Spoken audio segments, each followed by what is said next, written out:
શાલોમ વ્યવહારિક શિક્ષણની વિડીયો શ્રેણીમાં હું સેમ્યુઅલ પરમાર આપનું સ્વાગત કરું છું. આજનો વિષય છે બાપ્તિસ્મા.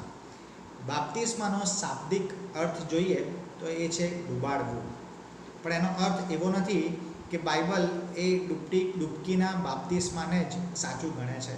કારણ કે જો બાઇબલના બીજા શાસ્ત્રોનો આપણે સરખાવીએ તો ત્યાં આપણને અલગ અલગ રીતે પાણીના બાપ્તિસ્મ કરવામાં આવ્યા છે એના સંબંધી જાણવા મળે છે. જો આપણે જોઈએ પ્રેરિતોનું કૃત્ય 8મો અધ્યાય 38 થી 39 વચન કે જેમાં હબસી કોજા અને ફિલિપની વાત કરવામાં આવી છે અને આ ડૂબકીના બાપ્તિસ્મા સંબંધી આપણને જાણવા મળે છે. પ્રેરિતોના કૃત્ય 16મો અધ્યાય 13 થી 15 વચન જોઈએ તો ત્યાં લુદિયા અને એના કુટુંબીજનોનો બાપ્તિસ્મ થાય છે એના સંબંધી લખવામાં આવ્યું છે. પણ અહીંયા આપણને કોઈ ડૂબકી મારવામાં આવી હોય એવું બાપ્તિસ્મા જોવા મળતું નથી. ત્યાર પછી પ્રેરિતોના કૃત્ય 16મો અધ્યાય અને 33મું વચન જોઈએ તો ત્યાં આગળ બંદીખાનાની અંદર દરોગો જે છે અને એના જે કુટુંબીજનો છે એમનું બાપ્તિસ્મ થાય છે અને અહીંયા પણ આપણને કોઈ ડૂબકીથી બાપ્તિસ્મ કરવામાં આવ્યું હોય એના વિશે જોવા મળતું નથી. પ્રેરિતોનું કૃત્ય 8મો અધ્યાય 12 અને 13 વચનોમાં સિમોન જાદુગર અને ફિલિપ ની વાત કરવામાં આવી છે અને ત્યાં સિમોન જાદુગર અને એના કુટુંબીજનોનું ત્યાં બાપ્તિસ્મ થાય છે અને અહીંયા પણ આપણને બાપ્તિસ્માનો ઉલ્લેખ જોવા મળે છે. ત્યાર પછી પ્રેરિતોના કૃત્ય 2જો અધ્યાય 38 થી 41 વચનો જે જોઈએ છે એમાં પિત્તર જે સંદેશો આપે છે એમાં 3000 લોકો એ પ્રભુમાં ઉમેરાય છે, મંડળીમાં ઉમેરાય છે અને તેઓનો બાપ્તિસ્મ થાય છે. સો અહીંયા પણ આપણને ડૂબકીના બાપ્તિસ્માની વાત જોવા મળતી નથી. અને એટલે બાઇબલના અલગ અલગ પુસ્તકોની અંદર અલગ અલગ શાસ્ત્રની અંદર આપણને ડૂબકીનું છંટકાવના બાપ્તિસ્મા સંબંધી જોવા મળે છે. અને એટલે અલગ અલગ મંડળીઓમાં આ બાપ્તિસ્મા સંબંધી વિવિધતા જોવા મળે છે. અને એટલે જ લોકો એ મૂંઝવણમાં પડ્યા છે કે ખરેખર સાચું બાપ્તિસ્મા એ કયું છે. અને સાચા બાપ્તિસ્મા સંબંધી જો આપણે જોવા માંગીએ તો આપણે માર્કની સુવાર્તા 16મો અધ્યાય, પ્રેરિતોનું કૃત્ય 9મો અધ્યાય 18મું વચન, પ્રેરિતોનું કૃત્ય 2જો અધ્યાય 38મું વચન, પ્રેરિતોના કૃત્ય 10મો અધ્યાય અને 47મું વચન, માથીની સુવાર્તા 28મો અધ્યાય 19 અને 20 વચન, રોમિયોના પત્ર 6ઠો અધ્યાય 3 અને 4 વચન. આ જે વચનો જો આપણે નિહાળીએ અને એનો અભ્યાસ કરીએ તો આપણને સમજાશે કે પાણીનું બાપ્તિસ્મ ક્યારે કરવામાં આવે છે, એ પહેલાં એની કઈ શરતો પૂરી કરવામાં આવે છે એના સંબંધી આ વચનો આપણને શીખવામાં આવે છે. અને જો આપણે અભ્યાસ કરીએ તો આપણને એ સમજાશે કે બાપ્તિસ્મ થાય એ પહેલાં એમણે સુવાર્તા સાંભળી હોવી જોઈએ, પાપની કબૂલાત કરી હોવી જોઈએ, પ્રભુ ઈસુનો જન્મ, મરણ અને પુનરુત્થાન પર વિશ્વાસ કર્યો હોવો જોઈએ, પ્રભુ ઈસુના અંગત તારણા તરીકે સ્વીકાર કર્યો હોવો જોઈએ, પ્રભુ ઈસુની પાછળ ચાલનાર શિષ્ય બન્યા હોય એ જરૂરનું હતું. અને ત્યાર પછી જ એ બાપ્તિસ્મ થાય તો એનો સાચો અર્થ થઈ શકે એમ હતું. અને એટલે ખરેખર તો બાપ્તિસ્મા એ આંતરિક બદલાણ થયું છે એનું ચિહ્ન છે કે એની નિશાની છે.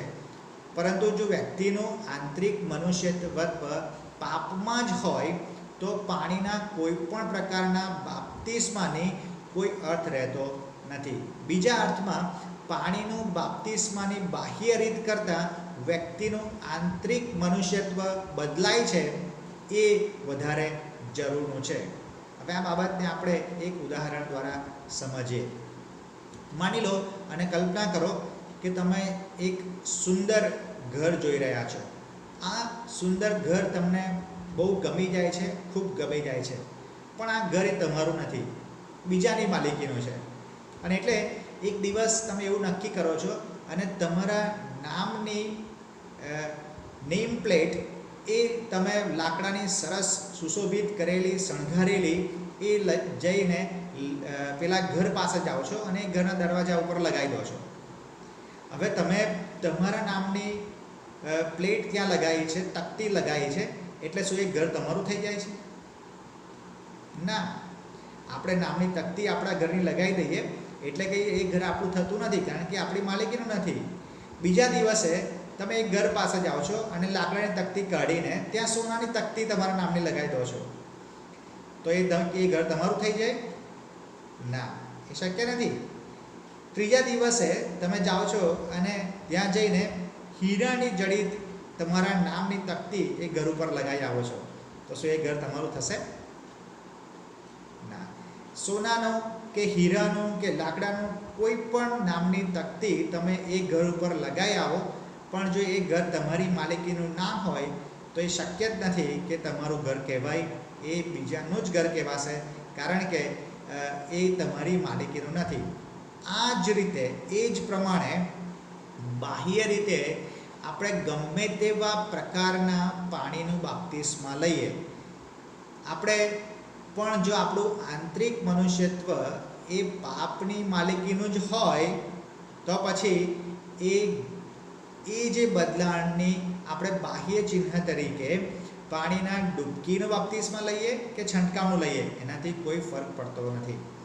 જો આપણે બહુ મોટી જન્મમેદરી ભેગી કરીએ અને પાર્ટી આપીએ અને મોટી મિજબાની આપી અને બાપ્તિસ્માની ઉજવણી કરીએ, પણ જો ખરેખર અંદરથી આપણામાં કોઈ બદલાણ થયું નથી તો એ મિજબાની, એ ઉજવણી નકામી છે, કશા કામની નથી.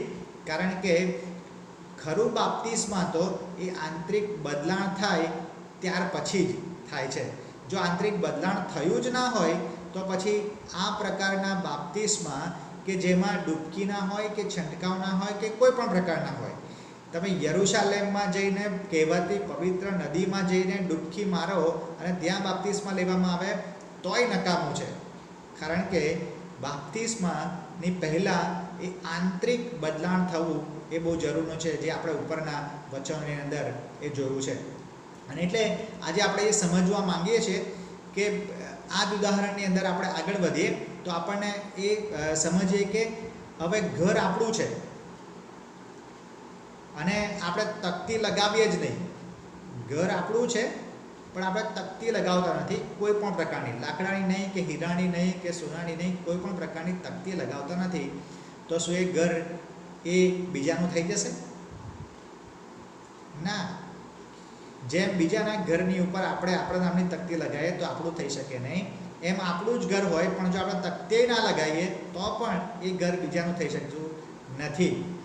અને એ જ બતાવે છે. અને એ જ પ્રમાણે આપણે જો પાણીનું બાપ્તિસ્મા ના થયું હોય તો પણ જો આંતરિક મનુષ્યત્વ પ્રભુ ઈસુથી બદલાયું હોય ને તો એ આપણે અનંત જીવનના ભાગીદાર બનીએ છીએ. અને એટલે લૂકની સુવાર્તા 23મા અધ્યાયમાં આપણે મરતા ચોરને જોઈએ છે, જે પ્રભુ ઈસુ ખ્રિસ્તની આગળ એક બાજુ ચોર અને બીજી બાજુ ચોર એમ મધ્યસ્તંભે જડવામાં આવેલા, એમાંના જમણી બાજુનો ચોર એ પ્રભુ ઈસુનો સ્વીકાર કરે છે, પ્રભુના રાજા તરીકે સ્વીકારે છે. અને એટલે પ્રભુ ઈસુ ખ્રિસ્ત એને કહે છે કે તું આજ મારી સાથે પારાદેશમાં હોઈશ. એણે કોઈ બાપ્તિસ્મા ત્યાં લીધું નહોતું, અને એટલે પણ એનું આંતરિક બદલાણ થયું અને એના લીધે એ એના જીવનનો ભાગીદાર બને છે. અને એ આપણા માટે પણ છે કે જો આપણે આંતરિક રીતે બદલાણ પામ્યા છીએ પણ આવા કોઈ પણ પ્રકારના બાપ્તિસ્મા લીધા નથી, તોય જાણે કે આપણે સાર્વત્રિક મંડળીના સભ્ય બનીએ છીએ અને અનંત જીવનના ભાગીદાર બનીએ છીએ. તો પછી આપણે હવે એ સમજવાની જરૂર છે અને એ સમજી લેવાની પણ જરૂર છે કે ઘણા લોકો એ ગેરસમજણમાં રહેલા છે કે પાણીનું બાપ્તિસ્મા થાય એટલે અમારું તારણ થઈ જાય છે. પણ ખરેખર તો પાણીના બાપ્તિસ્માના લીધે તારણ થતું નથી, કારણ કે તારણ એ તો કૃપા અને વિશ્વાસથી થાય છે. એટલે કોઈ એવું કહે છે કે હું બાપ્તિસ્મા પામ્યો ત્યારે મારું તારણ થયું તો ખોટી વાત છે, કારણ કે બાપ્તિસ્માના લીધે કદી પણ તારણ થતું નથી. આંતરિક મનુષ્યત્વ બદલાય ત્યારે તારણ થાય છે, અને એ પણ કૃપા અને વિશ્વાસ દ્વારા પ્રભુ ઈસુ ખ્રિસ્તના નામમાં જ તારણ મળે છે. પેતુના કૃત્ય 4 અધ્યાયને 12મા વચનમાં આપણે એ વાંચીએ છીએ. પણ હવે એ સમજવાનું આપણે રહે છે કે આંતરિક મનુષ્ય કેવી રીતે બદલાય છે. તો યોહાનની સુવાર્તા 3 અધ્યાય અને 5 થી 8 વચનો જો આપણે વાંચીએ તો ત્યાં આપણને પ્રભુ ઈસુ એ નિકોદેમસની સાથે વાત કરતા જોવા મળે છે. અને ત્યાં પ્રભુ ઈસુ ખ્રિસ્ત નિકોદેમસને કહે છે કે જે કોઈ આત્માથી જન્મ્યું ના હોય તે ઈશ્વરના રાજ્યમાં પ્રવેશી શકતું નથી. અને એટલે બહુ ક્લિયર આપણને અહીંયા સમજાય છે કે આત્માથી જન્મ થવો એ બહુ જરૂરી છે. તારણ ત્યારે જ મળે છે કે જ્યારે આત્માથી જન્મ થાય, અને આત્માથી જન્મ થાય એ જ તારણ છે. બીજા અર્થમાં અહીંયા જે જરૂર છે એ આત્માથી જન્મ થવાની, અને આત્માથી જન્મ થવો એ જ પવિત્ર આત્માનો બાપ્તિસ્મા છે. જેના વિશે પાઉલ એ 1 કોરિન્થી 12મા અધ્યાય અને 13મા વચનમાં કહે છે કે આપણે સર્વ એક આત્માથી બાપ્તિસ્મા પામ્યા છીએ અને એક શરીરરૂપ બન્યા છીએ. અને પાઉલ એફેસોના પત્ર 4 અધ્યાય અને 5મી કલમમાં પણ કહે છે કે આપણે એક પ્રભુ, એક વિશ્વાસ અને એક બાપ્તિસ્મામાં છીએ. આ એક બાપ્તિસ્મા એટલે પાણીના બાપ્તિસ્માની વાત કરી નથી, પણ પવિત્ર આત્માના બાપ્તિસ્માની વાત કરી છે. અને એટલે પવિત્ર આત્માનો બાપ્તિસ્મા એ નવો જન્મ છે. અને એ જો પવિત્ર આત્માનો બાપ્તિસ્મા પામ્યા હોઈએ તો જ પાણીનું જે બાપ્તિસ્માનું ચિહ્ન છે, પાણીના બાપ્તિસ્મા જે ચિહ્ન છે એ ઉપયોગી છે. બાકી એ ઉપયોગી બનતું નથી. ખરેખર તો પાણીનું બાપ્તિસ્મા ત્યારે જ સાર્થક બને છે જ્યારે આપણે પવિત્ર આત્માનું બાપ્તિસ્મા થયું હોય. કારણ કે આપણે અગાઉ જોઈ ગયા છીએ કે આંતરિક બદલાણ વગર પાણીનું બાપ્તિસ્મા એ નકામું છે. અને માટે જ યોહાન બાપ્તિસ્તે એ જ કહ્યું કે જે મારી પાછળ આવે છે અને જે આવનાર છે તે પવિત્ર આત્માએ તમારું બાપ્તિસ્મા કરશે. આમ જ્યારે આપણે તારણ પામીએ છીએ ત્યારે જ પવિત્ર આત્મા આપણામાં વસવાટ કરવાને આવે છે. પાણીનું જે બાપ્તિસ્મા છે એ પૃથ્વી પરની જે મંડળી છે એના સભાસદ બનવાને માટે ઉપયોગી છે. અને એ જો આપણે પાણીનો બાપ્તિસ્મા ના લઈએ, કારણ કે એ મંડળીની રિવાજ છે, મંડળીની પ્રણાલી છે, રીત છે, જો એ ના લઈએ તો મંડળીના સભ્ય બની શકતા નથી. અને એટલે જે લગ્નના રિવાજ કે દફન વિધિ એમાં પાળક સાહેબ હાજર ના રહે જો આપણે એ પાણીના બાપ્તિસ્મા મંડળી પ્રમાણે લીધું ના હોય તો. પણ જો આપણે સાર્વત્રિક મંડળીના સભ્ય બનવું છે અને અનંત જીવન મેળવવું છે તો પવિત્ર આત્માનો બાપ્તિસ્મા એ બહુ જરૂરનું છે. અને પવિત્ર આત્માનો બાપ્તિસ્મા આપણે સમજી ગયા છીએ અને એ છે નવો જન્મ. એટલે કે પ્રભુ ઈસુ ખ્રિસ્ત પરના વિશ્વાસથી, પ્રભુ ઈસુ ખ્રિસ્તની આગળ આપણે પાપની કબૂલાત કરીએ છીએ અને વિશ્વાસથી આપણે માનીએ છીએ કે પ્રભુ ઈસુ ખ્રિસ્ત એ મારા માટે મરણ પામે છે અને મારા માટે સજીવન થયા છે. અને જ્યારે આપણે વિશ્વાસમાં આવીએ છીએ ત્યારે આપણે તારણનો જે અનુભવ મેળવીએ છીએ, નવો જન્મ આપણે જે મેળવીએ છીએ એ આપણને સાર્વત્રિક મંડળીના સભ્ય બનાવે છે. એ જ પવિત્ર આત્માનો બાપ્તિસ્મા છે. અને એટલે આજના શિક્ષણમાંથી આપણે જે મુખ્ય બાબતો જોઈએ છે એ આ છે કે પાણીનું બાપ્તિસ્મા ત્યારે જ સાર્થક બને છે જ્યારે પવિત્ર આત્માનું બાપ્તિસ્મા થયું હોય. બીજા અર્થમાં આંતરિક મનુષ્યત્વ એ બદલાયું હોય, એ પાપનું ના હોય પણ પ્રભુ ઈસુનું હોય. પ્રભુ ઈસુ જેવા આપણે પ્રભુ ઈસુના પ્રતિમામાં ઢળતા હોઈએ તો જ એ જાણે કે આપણું પાણીનું બાપ્તિસ્મા એ સાર્થક ઠરે છે. પાણીનું બાપ્તિસ્મા એ તારણ નથી, એ ચોખ્ખી વાત આપણે જાણીએ છીએ. અને પાણીનું બાપ્તિસ્મા એ તો મંડળીની રીત છે, મંડળીની પ્રણાલી છે. પણ પવિત્ર આત્માનો બાપ્તિસ્મા વગર એ જીવન નથી. અને માટે મારી એ પ્રાર્થના છે કે પવિત્ર આત્માનું બાપ્તિસ્મા એટલે કે નવો જન્મ પામીને આપણે સર્વ એ સ્વર્ગના અને જીવનના ભાગીદાર બનીએ. Thank you so much. આમીન.